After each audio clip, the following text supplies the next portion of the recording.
यूं तो पंछी भी तय कर लेते हैं मीलों का सफर। फिर कौन रोकता है तुझे कुछ कदम चलने से। ऐ दोस्त मेरे, ये जिंदगी मुसाफिर की तरह बिता, बसेरा तो कहीं भी बन जाएगा। आदाब, मैं प्रदीप्ति और ये मेरा सफरनामा।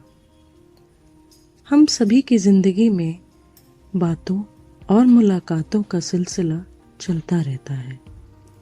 एक वक्त ऐसा भी आता है जब ये बातें और मुलाकातें सिर्फ यादें बनकर रह जाती हैं।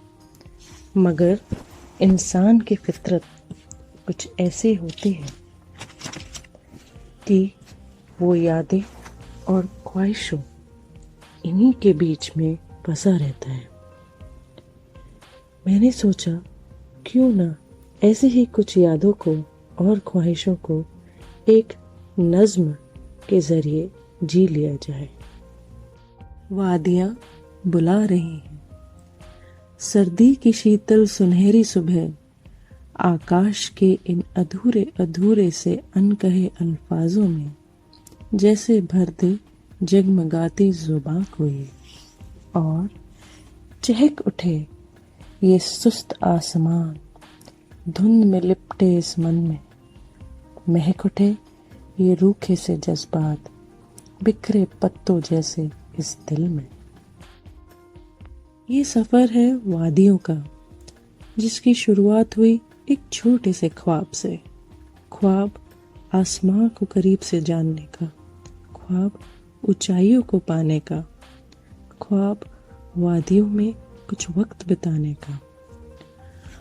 यूं तो खोना और पाना जिंदगी के दो पहलू हैं, मगर जब कुछ खोकर आप कुछ ऐसा पा लेते हैं जो आपको बेहद सुकून पहुंचाए, उस पाने की बात ही कुछ और होती है। शहर की तंग गलियों में जहां हवा भी लहराने के लिए एक जद्दोजहद सी करती हो, जहां सूरज की रोशनी भी टूटी कटी बिखरी बिखरी सी न जाने कितनी इमारतों दीवारों को पार करते हुए इस जमीन तक पहुंचती हो, जहां चांद सितारे एक अनजान सी बात लगती है, ऐसे ही एक इलाके में ये जिंदगी बसर करना किसी कैद से कम नहीं।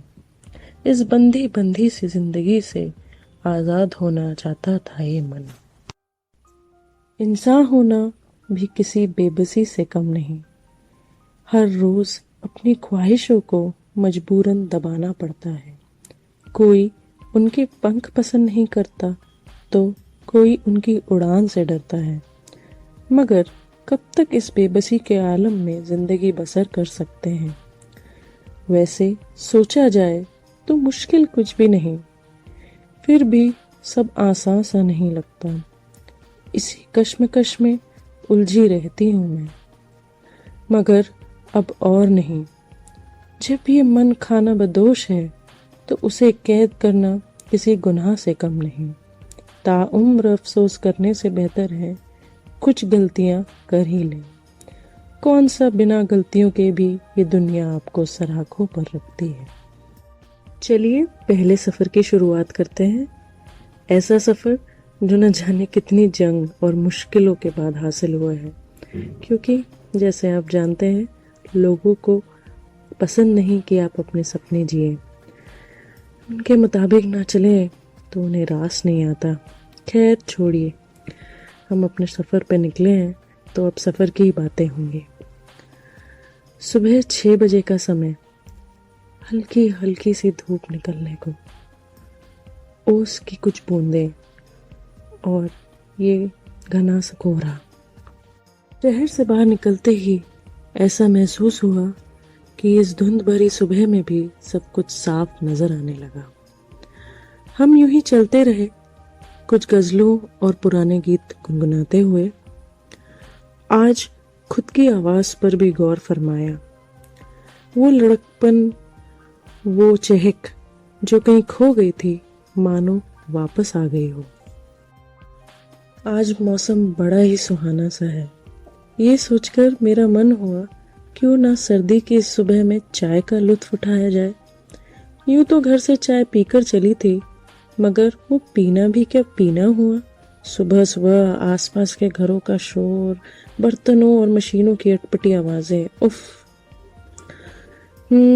फिर मैं हाईवे के दोनों ओर देखने लगी। कुछ छोटी बड़ी दुकानें थी, ढाबे आए। फिर मैंने सोचा कि थोड़ी और खुली सी जगह में जाकर, जहाँ से पहाड़ दिखना शुरू हो जाए, वहाँ उतरकर चाय का लुत्फ उठाएंगे। करीब 3 घंटे के सफर के बाद ऐसे नज़ारे दिखने लगे। मगर अब जब ये नज़ारे दिखने लगे तो चाय की दुकान नजर न आई। मैं खुद से ही नाराज सी हो गई कि ज्यादा लालच भी अच्छी बात नहीं। पहले ही चाय पी लेती तो अच्छा होता।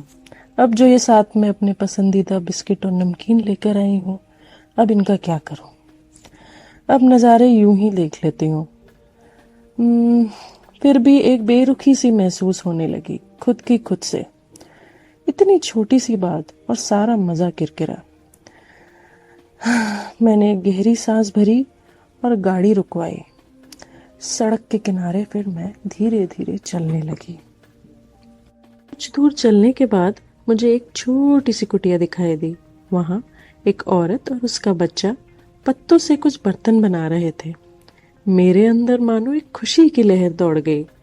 मैं झट से उनके पास पहुंची और उनसे पूछने लगी, दीदी, आपको पता है यहाँ चाय कहाँ मिलेगी? वो अपनी जगह से उठी और एक पल के लिए मेरी तरफ घूर के देखा।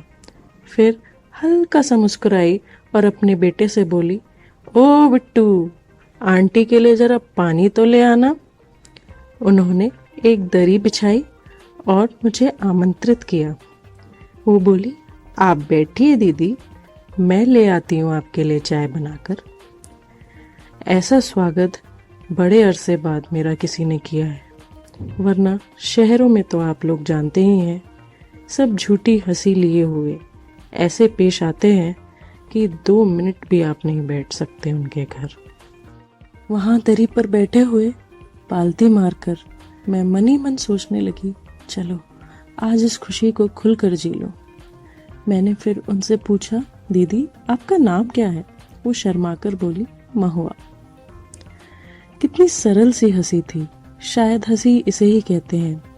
हम जो शहर में करते हैं वो सिर्फ ढोंग है, और ढोंग करते करते हम शायद भूल ही जाते हैं कि हंसी और खुशी होती क्या है। मेरे लिए पत्तल की प्लेट पर एक लड्डू, कटा हुआ अमरूद, नमक मिर्च लगा हुआ और गर्मा गर्म चावल की कचरी परोसी गई। मैंने धन्यवाद देते हुए प्लेट पकड़ी। फिर महुआ बड़े ही उत्साह से बताने लगी, दीदी आपको पता है ये अमरूद पास के ही पेड़ का है, बिट्टू रोज सुबह सुबह तोड़ के ले आता है, और चावल तो हम यहाँ उगाते ही हैं तो उसी की कचरी बना लेते हैं। बाकी लड्डू बिट्टू को भी बहुत पसंद है, उसके लिए मैं हर सर्दी में बनाती हूँ। इसमें गोंद, गुड़ और बेसन मिलाए हैं। उसकी खुशी और उत्साह देखकर मेरा मन इतना उमंग से भर गया कि क्या बताऊं। मैंने हल्की सी मुस्कान के साथ खाना शुरू किया। इतना मीठा अमरूद शायद ही कभी खाया हो, या खाया भी तो याद नहीं। स्वाद कहाँ होता है शहर के खाने में। एक तो रोज की भागम दौड़, ठंडा रखा खाना, ना कोई 2 घड़ी सुकून से बैठकर एक साथ खाने वाला। इतनी देर में चाय भी तैयार हो गई। मिट्टी के कुल्हड़ में गर्मा गर्म चाय, वाह। हल्की हल्की सी हवा चल रही थी। मेरी ये उलझी उलझी सी लटें और उलझ गईं। मगर जो सुलझ गया था वो था ये मन। आज पता चला कि जिंदगी में क्या खोती जा रही थी। यूं तो पता था मुझे, मगर हर बार नजरअंदाज कर देती थी, किसी न किसी काम में खुद को मशरूफ रखकर। मैं ख्यालों में खोई हुई थी और वो पूछती, दीदी आपके लिए खाना बनाती हूँ थोड़ी देर में। इतना स्नेह आज तक किसी ने नहीं दिखाया। माँ कहा करती थी, मगर माँ का बोलना तो एक आदत सा लगने लगता है। मैं चाहती तो थी रुकना, मगर सफर लंबा था। मैंने उसे कहा, महुआ आपका तहे दिल से शुक्रिया। कभी और खाने पे ज़रूर आऊँगी। ये कहकर मैंने उन्हें अपनी शॉल उड़ा दी। वो नंगे पैर थी और मैं कपड़ों में लदी थी। शायद आपके हालात आपको सिखा ही देते हैं कि ज़िंदगी में आप अपने आप को कैसे ढाल लें। बच्चे को मैंने मेरे बस्ते में रखे कुछ क्रेयॉन्स और कोरे पन्ने पकड़ाए और उससे कहा, बेटा इसमें अपने ख्वाब रचो, जो दिल चाहे वो बनाओ, खुल के बनाओ। हुआ की आंखों में खुशी के आंसू थे। वो मेरी ओर झुकी और मेरे पैर छूने लगी। मैंने हंसकर कहा, अरे अरे अरे ये क्या कर रही हो? बहन से गले मिला जाता है। जो स्नेह और सौहार्द महुआ के हृदय में था वो बहुत ही सुंदर और सरल था। सरल ही तो नहीं रह पाते हम, कुछ न कुछ उलझन पैदा ही कर लेते हैं खुद के लिए, फिर उन्हीं उलझनों में फंसे रहते हैं ताउम्र। बिट्टू भी दौड़ के गले मिला मुझसे। ये आलिंगन मेरे अंदर के मातृत्व भाव को हल्का सा उजागर करने लगा। मैं सोचने लगी, मेरा भी कोई बच्चा होता तो ऐसे ही गले मिलता शायद। खूब सारा स्नेह और दुआएं निकली उसके लिए। उन दोनों से अलविदा कहकर मैं अपनी गाड़ी की ओर चलने लगी। आज मैं काफी हल्का महसूस कर रही थी एक अरसे बाद। ये सिलसिला जारी रहेगा अगले हफ्ते इसी वक्त। शुक्रिया।